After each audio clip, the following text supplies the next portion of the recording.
Hai Sobat Usil, kembali lagi bersama konten di channel Hobi Usil. Sekarang mungkin kita akan mulai sesi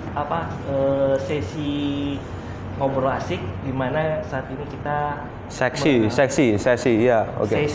Sesi ngobrol asik. Asik, kalau seksi urusan itu. Ini kita bersama dengan Bro Albert yang saat ini adalah salah satu founder dan managing law firm dari Albert Riyadi dan partner. Mungkin gini aja deh, Pak. Bro. Sebentar. Apa? Kita minum dulu. Oke, apa nih? Jamu. Tos dulu lah kita. Oke, sip. Tos dulu. Pahitan. Oh, itu pahitan. Pahitan. Mantap kan? Mana? Segar ya? Segar sih emang. Lanjut. Gimana? Mungkin dalam sesi ini kita mau tanya nih, ya. Bro Albert, gimana sih motivasi lu waktu pertama kali dalam usia muda ini kan, lu udah berani buat law firm. Sedangkan biasanya kan kalau law firm itu kan yang kita tahu kan orang-orang yang udah pengalaman, yang udah tua gitu lah. Jadi pertama itu buat teman-teman calon-calon lawyer ya. Kita itu yang pertama tugas kita sebagai sarjana hukum, yang setelah sarjana hukum dan yang pastinya udah disumpah ya. Ikut pendidikan advokasi. Kita punya visi yaitu keadilan, itu yang pertama. Karena saat ini banyak keadilan yang ke atas itu, waduh, tumpul banget begitu sampai bawah, diinjek-injek habis. Waduh, jangankan masalah makan susah udah dihabis-habisin gitu kan kasihan. Makanya perlunya adanya kita di sini, kita membantu teman-teman semua. Tempat kita juga buat pendidikan, buat diskusi juga gitu. Jadi teman-teman kalau misalnya ada waktu, teman-teman sarjana hukum khususnya di Jakarta Selatan, misalnya mau berkunjung tempat saya, silakan. Mau diskusi silakan. Gitu sih, Bro. Jadi cuman pertama gara-gara ingin menegakkan keadilan. Selain itu juga sebenarnya. Saya dulu aktivis. Aktivis juga dulu, dan saya sudah menanganin beberapa case. Tapi yang itu sih saya mau ngasih contoh dulu sebelum teman-teman membuka kantor legal, utamain punya pengalaman, itu sangat penting sekali. Jangan sampai kalian ketika udah mulai membuka atau kantor advokat, tapi kalian tidak punya modal untuk berani berbicara. Modal utama seorang advokat harus adalah berani berbicara. Iya, adu argumen, Bro. Yang penting jangan pukul-pukulan, nanti kena pidana jadinya. Kalau nggak berani ngomong ya?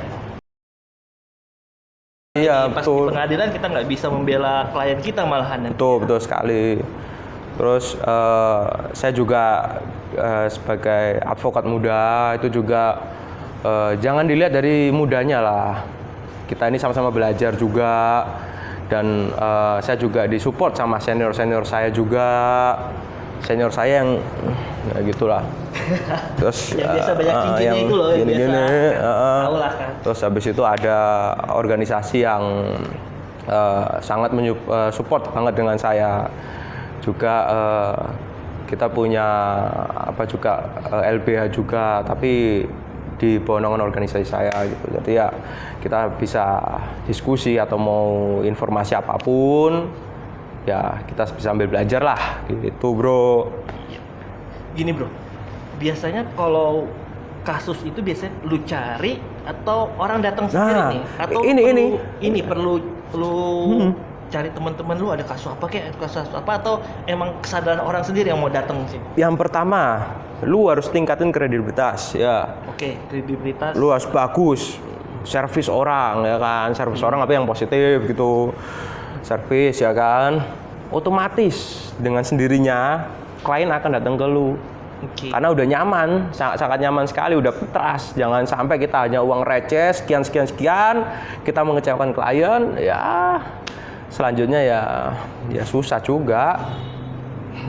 Gitu. Tapi kalau misal soal fee ya, biasanya kan orang kan lihat, nggak berani nih misalnya dikit ke lawyer, fee-nya pasti gede. Baru minta mau nanya dikit harus bayar. Kalau di tempat lu gimana bro? Kalau tempat gua sih yang pertama, kita itu untuk konsultasi ya kan. Kita tuh apalagi kalau sama teman-teman yang misalkan membutuhkan bantuan hukum, kita tuh selalu terbuka, selalu open. Lu mau diskusi apa, gua jawab.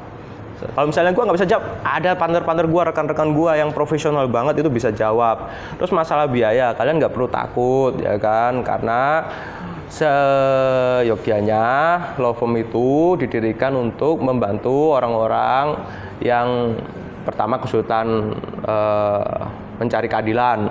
Terus yang kedua mungkin karena keterbatasan dana. Nah itu sudut pandang harus dirubah. Nggak semua law firm, tapi ada sih beberapa. Nggak semua law firm itu mata duitan juga. Gitu bro, kalau mata duitan susah bro. Susah banget itu, bener. Gimana cari? Karena kan biasanya kalau yang lu bilang tadi kan, kalau keadilan ke atas tumpul, kalau ke bawah yang dibejek-bejek. Untuk lu sendiri kan pengennya yang di bawah itu yang dibantu kan. Betul, semua tuh sama rata bro. Kadang-kadang ya biaya itu biasa jadi kendala kan di situ. Untuk biaya sih karena kita suka ngelakuin kegiatan kayak pro bono gratis ya kan, untuk sampai tahap somasi. Berarti di tempat lo sekarang ada program buat pembantu bantuan hukum ya? Betul. Tapi saat ini rencana program kami itu adalah memfasilitasi UKM. Konsultasi hukum, hak cipta itu, lagi viral itu secara pro bono gratis. Tapi kedepannya kita akan mengembangkan supaya dari segi individual itu juga kita bisa fasilitasi itu. Oke, itu contoh kasus yang lu buat yang UKM itu yang pas saat lu bantu itu, ada contohnya nggak? Ada bro, banyak UKM gitu. Jadi yang pertama itu masalah hak cipta. Waduh, hak cipta itu kalau orang-orang yang nggak tahu itu hal sepele tapi bisa pidana, bisa bro, karena mungkin penyalahgunaan atau itu hak orang lain ya kan, atau pemalsuan dan sebagainya. Padahal niatnya dari UKM itu nggak ada kayak gitu-gituan. Itu hanya oknum-oknumnya aja, iya. Kabarnya ini jamu ya, ini hanya ada di sini nih, ini mantep banget. Ini namanya jamu racik. Jamu racik ini, ntar kalau orang bilang ntar ada jamu keliling, ntar apa singkatannya itu? Jakar, wah. Jamling? Jamling, jamu keliling. Oh ya, ngomong-ngomong lu, yang ini apakah mantep lu dari produk UMKM yang lu bantu juga di dalam hal apa perizinan? Ini sebenarnya ini dari UKM dari desa ya kan, dikelola sama ownernya sini. Kebetulan ya saya kenal baik lah sama ownernya sini. Ini jamu yang benar-benar fresh, dibuat langsung ini tanpa adanya campuran. Wah, kalau misalnya minuman lain kan ada campuran. Bukan MSG ya, MSG makanan. Gitu. Apalagi ini nih, teman-teman kalau kesini minum ini jamu pahitan. Jamu pahitan ini ya ngalah-ngalahin minuman bir karena lebih pahit daripada hidup. Mantap. Kita minum dulu lah. Oke, sip. Ini kalau gue dulu. Apaan itu? Ya? Apaan Mbak namanya Mbak? Apaan itu namanya? Kunyit ya? Oh kunyit. Lu harus banyak belajar masalah gini bro, sepele-sepele gini kan. Ini namanya ekonomi kreatif bro, gini bro. Zaman sekarang udah jarang dapat minuman kayak gini, apalagi jarang. Kafe kayak gini kan, biasa kafe nyediain ya minuman. Hanya di tempat sini aja ada jamu juga, teman-teman bisa sini deket kok, aksesnya kemana-mana, turun tol selesai, capek-capek. lebih enak lah, lebih enak buat nongkrong juga, tempat view-nya bagus. Berarti di law firm lu selain menangani kasus juga coba menggait UMKM untuk Betul. dinaikin, Betul, harus karena ya, bisa nongol di permukaan lah. betul, sebagai karena pecinta. UKM itu adalah tulang punggung nasional, bro, Indonesia, bro.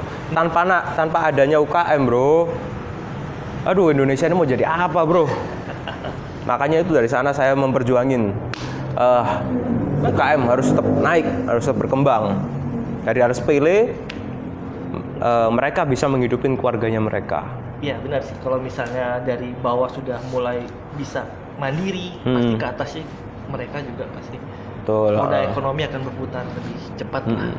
Makanya teman-teman kalau yang ada di mana-mana lah, di Jakarta Selatan atau di mana tempat sini enak kok, bisa ketemu sama saya, ya kan, Ngobrolin legal ya. legal, mau ngobrolin soal kuliner, ya kan, kebetulan saya suka makan, makanya ya gitulah. Mau kuliner, ngobrolin kuliner atau mau diskusi sama saya, silakan datang ke sini. Di alamatnya nanti di sini ya, alamatnya ya. Nanti kita kasih biar. Di sini. Terus bro, waktu sebelum lu jadi membuka law firm ini, kira-kira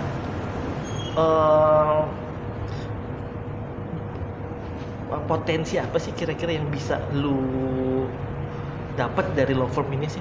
Kalau misalnya lu pengen buka ini, Potensi kedepannya demi buat lu sendiri dan juga buat ya orang yang banyak. dalam- Jadi yang banyak. pertama itu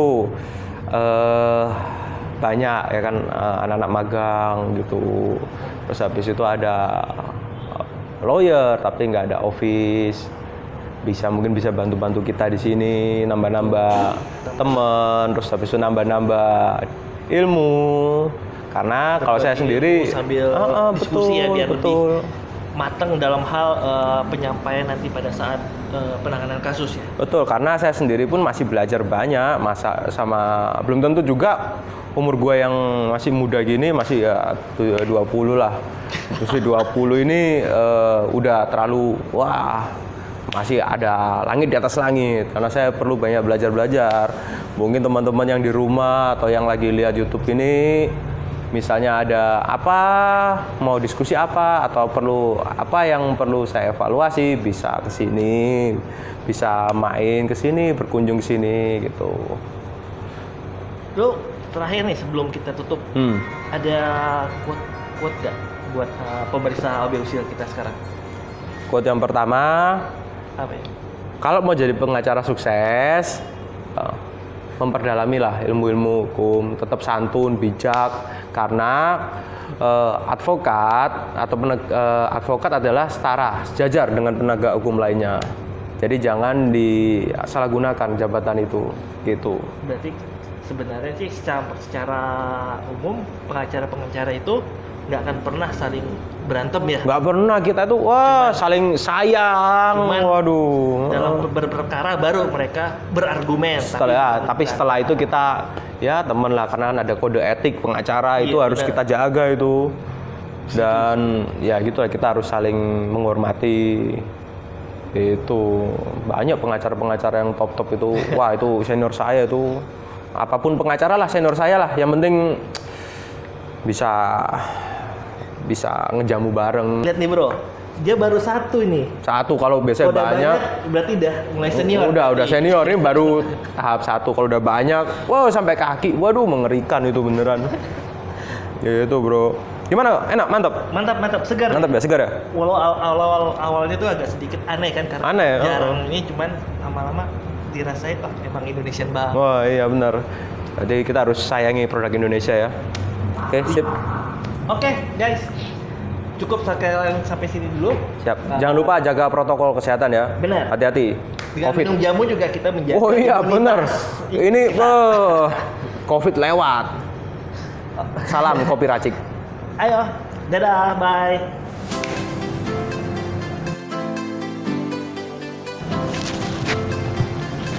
Mbaknya lupa ngasih aku ya Mbak ya, jahe. Aku nyerepet Mbak jadinya Mbak. Banget.